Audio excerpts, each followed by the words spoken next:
Welcome back to Sometimes Love Isn't Enough. I am your host, Angie Grant, and for today's episode, I want to dig a little bit more into human design. I have over the past several months, I've shared bits and pieces about how I really view human design as really the most powerful parenting tool you can have in your tool belt. I find that parents, when they are desperately seeking how to resolve behaviors in their home or at school, that they want to know what that trick is, what that strategy is. And I think sometimes it throws people off when I suggest that actually knowing your kids is the strategy. In last week, I was chatting with the lovely Cassandra Quick, and we were talking about our role as leaders, as parents, and what that really means for us. And so today, I want to just share a few examples, and maybe some of these will resonate with what you're seeing in your home. If you have not yet grabbed your kiddos chart, I encourage you to pop on my website and grab a free chart. It's totally free. I also have a free report for kiddos. But at the end of the day, I want you to hear how really knowing our kids' human design not only helps us to see them better, but it puts us in a position to respond to their needs instead of reacting out of our own lens about how we think kids should behave. So I'm going to start by just retelling a story that I started to share with Cassandra last week during our episode as I was talking about a toilet incident. I wanted to dig a little bit deeper into that, really to help you see and understand the power of knowing what this little 3-year-old uh, is energetically designed to do so that we can anticipate and be prepared and understand her. Because when we can see her through this lens, we stop looking at it as misbehavior. We stop looking at it as she's breaking the rules or making bad choices, and instead can say, oh, wow, that is how she's designed to learn about life. So, the story I had shared, in case you didn't hear it, was the other night um, in my home. The one of the parents was taking the 3-year-old to bed. And I heard the parent from a different floor of the house say, "Oh my gosh, what are you doing? You can't do that." Something to that effect. We later heard that the 3-year-old had both of her hands deep in the toilet. I hope that it was a clean toilet, but I trust that the parent did an excellent job of cleaning her off. But when we're looking at our kids through our own lens of we don't put our hands in the toilet, which is a perfectly relevant rule. I'm not saying to scrap that rule. But when we look at it purely through that lens, then the only thing that we can see is that the child broke a rule. The child wasn't doing what we needed them to do, which is how most of us parent. So again, there's no shame here, there's no blame here. I'm just sharing perspective. Because what I know about this 3-year-old is that first and foremost, she's a manifesting generator type. And there are two really key things that I know about what she needs as a manifesting generator type. One, she needs to have the freedom to follow her creative flow. And I can hear you as you're listening saying like, okay, but toilet diving is not a creative flow. And I would I would encourage you to just stick with me for a few minutes because I do feel strongly that she was following that inner guidance that was telling her, let's see what happens if I do this. And this was to drop toy sharks from the bathtub into the toilet because they needed water, according to her. So that's the first thing that I know about the manifesting generator type is that she has this strong drive to do things that might not fit into anybody's box about how kids are supposed to behave or what they're supposed to do. The second key thing that I know about this manifesting generator type is that she needs to feel like she's in control over her own life, over her own decisions. And when she feels any resistance to that, well, she engages in power struggles. And so when, as as any most parents would, when she's told, you can't do that, we don't play in the toilet, right? She's more likely to buck back. She's more likely to argue back, fight back, get upset because she has this inner drive to follow her own flow. She has this inner drive to feel like she has control. And when that control is taken from her, it feels like a piece of her is taken away. So that's one thing that I know about this little girl is that she's a manifesting generator. The second thing that I know about this little girl is that she has a 3-5 profile. So what does that mean? Well, that 3, as part of her profile or her personality, the way she interacts with the world, that 3 is the experimenter. That 3 is designed to learn through doing. So while yes, she's great at asking a bazillion questions about, why this and why that and where did this go and how did that happen, right? She's great at asking questions. But at the end of the day, she learns through doing. I myself, I learn through watching. It is very much how I have experienced life. And now I see that reflected in my profile, which is a 2-5. But she's different than me. She learns through doing. And so when she had this nudge, this creative inspiration to make sure that the sharks from the bathtub had some water, she did it. She got her hands deep in the water with the sharks to see what would happen. It's part of how she's designed. And in the same way that you think about in a classroom, if there are kids who know the math answer without doing the work and they get it right every time or the vast majority of the time, and we force them to write out their work about how they got to that conclusion, we're essentially saying that what you know isn't right. Your knowing is wrong and it doesn't fit my way about how kids are supposed to be, which over time can have this impact on our kids that teaches them that what you know doesn't fit in my box and I need you to fit in my box. And so do it my way, which teaches them to not listen to their inner knowing, to not trust that they already know the answers. And that's not how I want to help facilitate this next evolution in our communities. I feel so strongly that it is our duty to empower our kids. And I think by knowing their design, it gives us this really cool insight about what they need to feel empowered. So I think about this 3-year-old, and to feel empowered, she needs to feel like her decisions matter. And I'm not saying that we let her dive in the toilet, right? That isn't at all what I'm saying. But we didn't know that this was going to be part of how she was going to experiment. Otherwise, we would have prevented it. But in knowing that, in the way that we respond to that, we get to decide if we respond in a way that empowers her or if we react in a way that teaches her to start shutting off that inner flow, that creative flow that's part of who she is. If we react to her, we teach her that her way of learning through doing that third line profile, if we react to her, we're teaching her, you better start learning the way that other kids learn, which is by listening to what I tell you. But that's not how she's designed. So when we see our kids through this lens, we have this beautiful power to help empower them. And then there's this third really key piece to this little girl.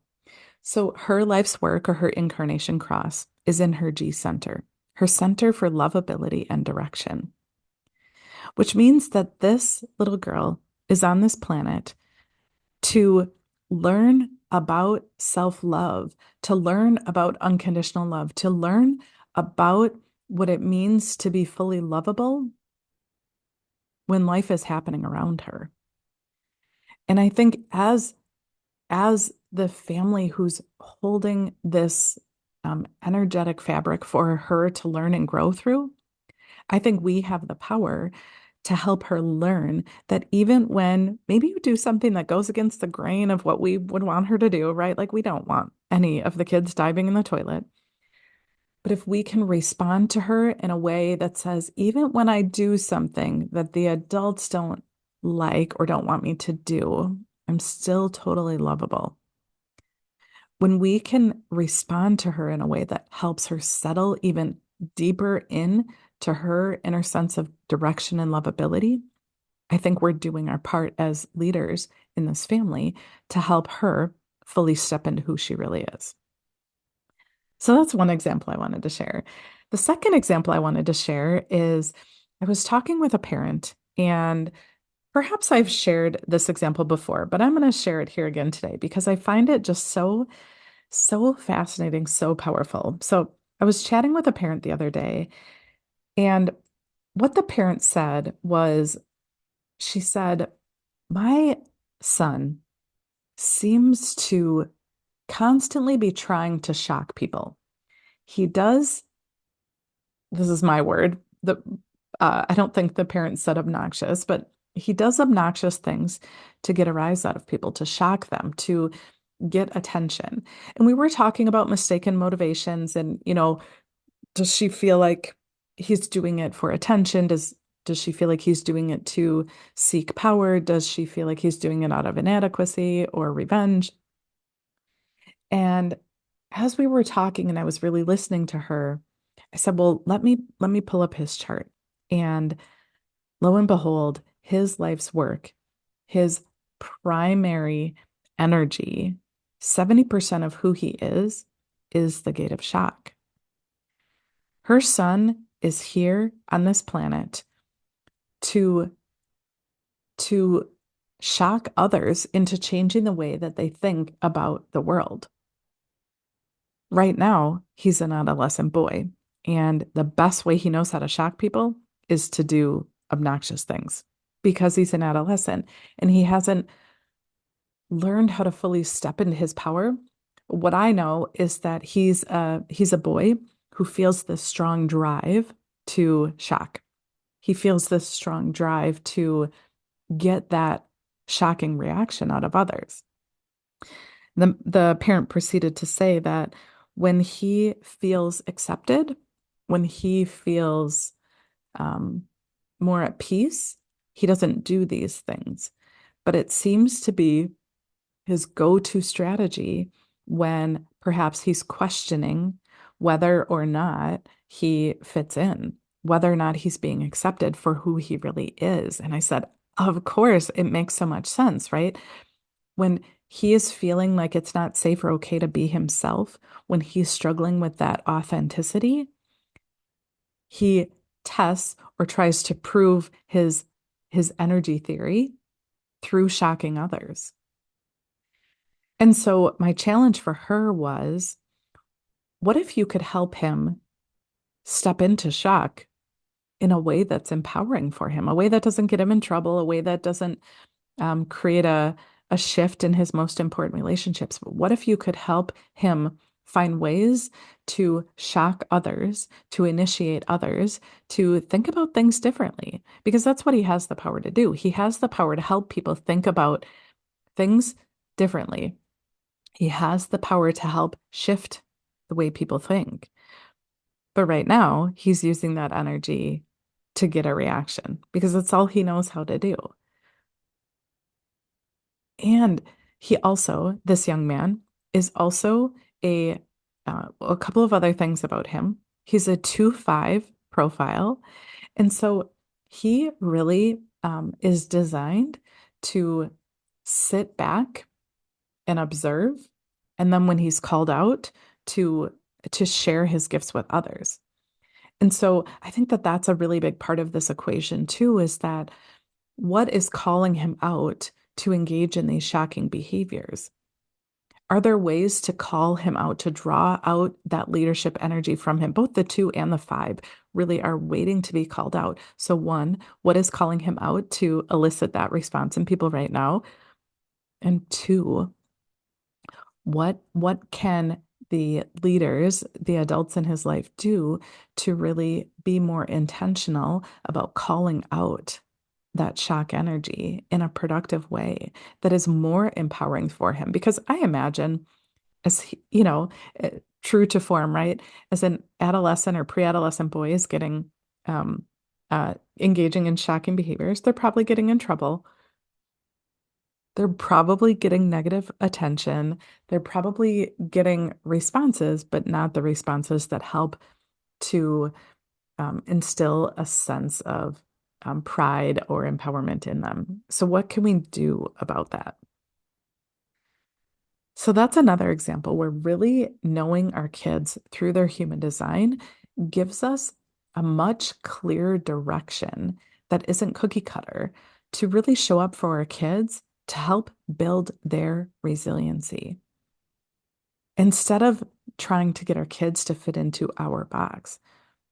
Imagine when this young man grows up, when he becomes a young adult, if his caregivers can really help him step in to his power, how really crucial his energy could be to helping people to think and respond differently, and how much we need that right now. So, my next example that I want to share with you is um, another client that I work with who she is learning. She herself is a generator type, but her son is a reflector.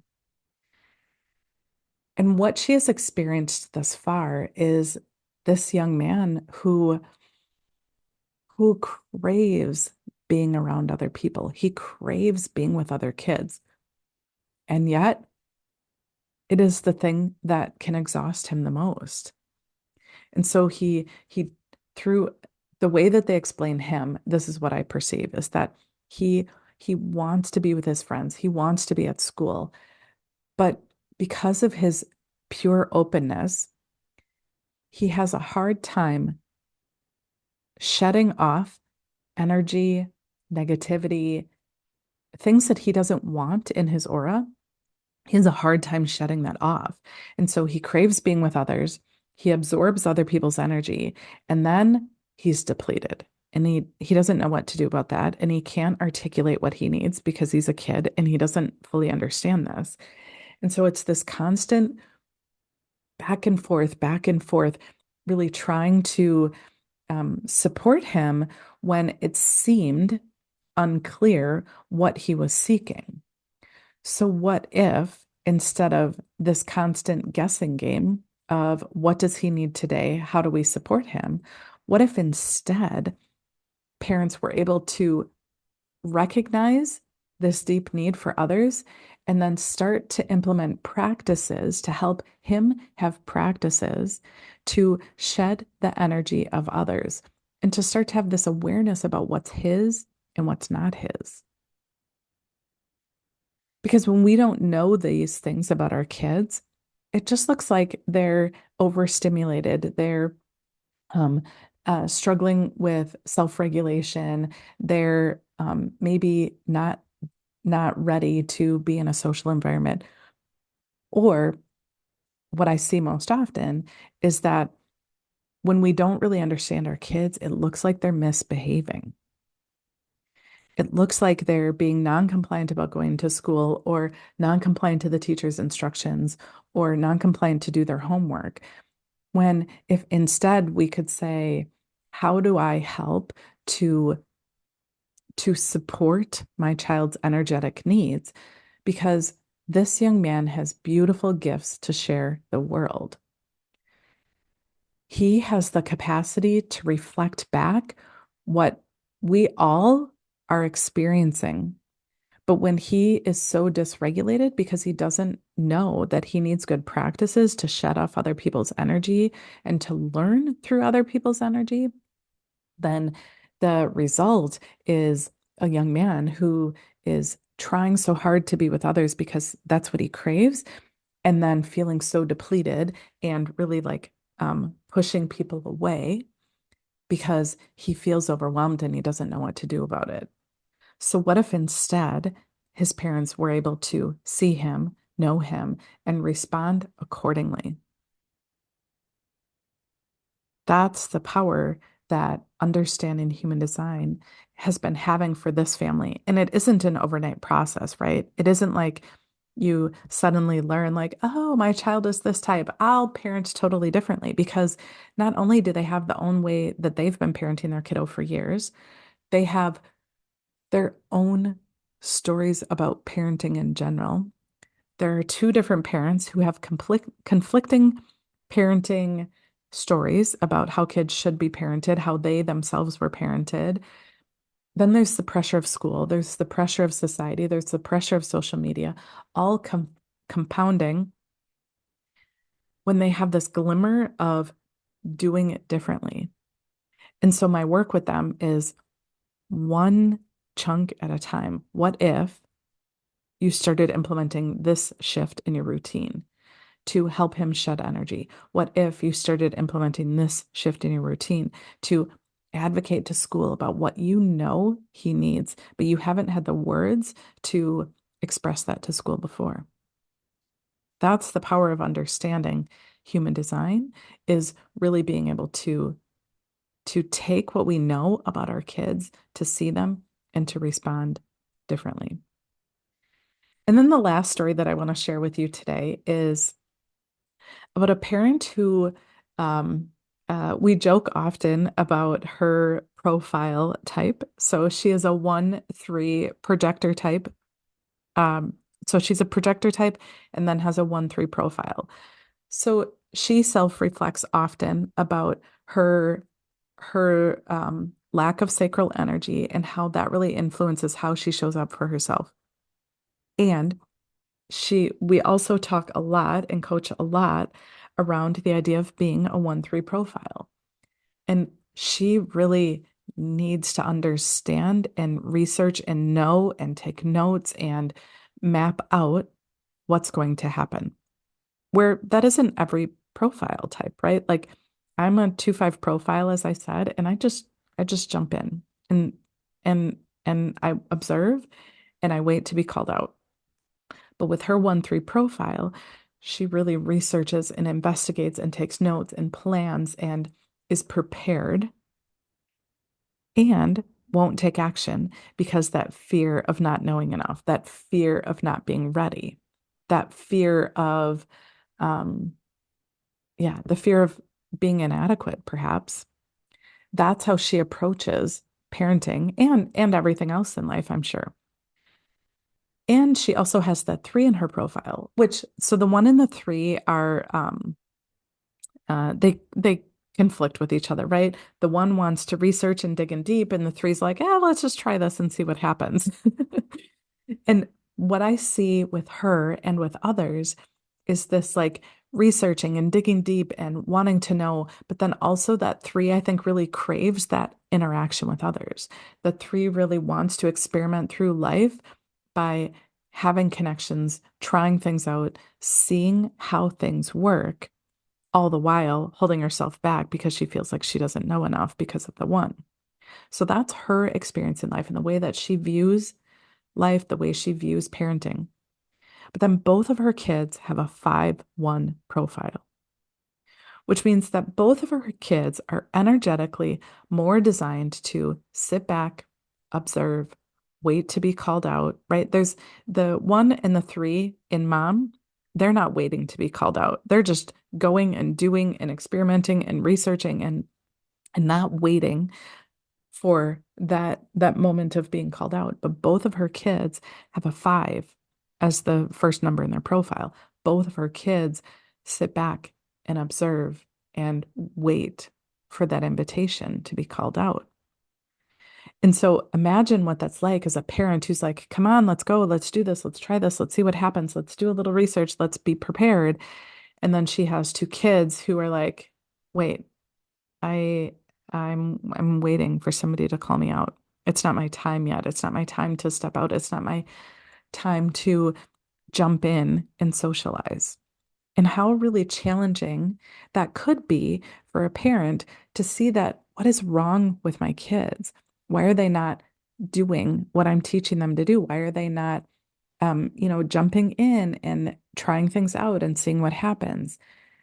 When we can see our kids through this lens of their design and really appreciate their unique learning styles, their unique interaction styles, their unique communication styles, their unique way to approach the world in a way that feels aligned for them, the results will be different for our kids and for ourselves and for our relationship with our kids. But if we continue to parent our kids through our own lens and getting them to fit into who we are and what feels good to us, there's a really good chance that we're going to miss the mark. And I don't say that to be cruel, right? My kids were both raised without me knowing a lick about their human design. And I did great things with them. And there's so much that I couldn't like resonate with it, or I couldn't put words to it, or I couldn't explain it. I didn't quite understand it because I didn't have any words for it. And so now seeing my kids through their human design, I'm like, oh, this is how I get to show up for them differently now that I know. So today was all about sharing some examples with you. And here's my super simple takeaway for you is go grab your kids' chart. It's easy peasy. If you just grab their chart, it will maybe some of the things I shared today will match your kiddo and you can see how that applies. But I really encourage you to grab the free report that's there. So I have I believe it's called Raising Resilient Kids. It's a free report and it will describe a little bit about type and profile to understand them a little bit better so that you can start making decisions about how you want to show up for your kids. It's what our kids are asking us to do, even though they don't have the words to do it. Their behaviors are saying, I need to feel seen. I need to feel like it's safe and okay to be who I really am. This is what our kids are begging us to do. So that's it for today. Yeah, I hope you found something interesting in this episode today. I know I love digging into designs, as you probably can hear. So that's it. And if you feel called to learn more about your kids and how to show up different, book a connection clarity call. I would love to help you and your family on this journey. So that's it. We'll chat soon.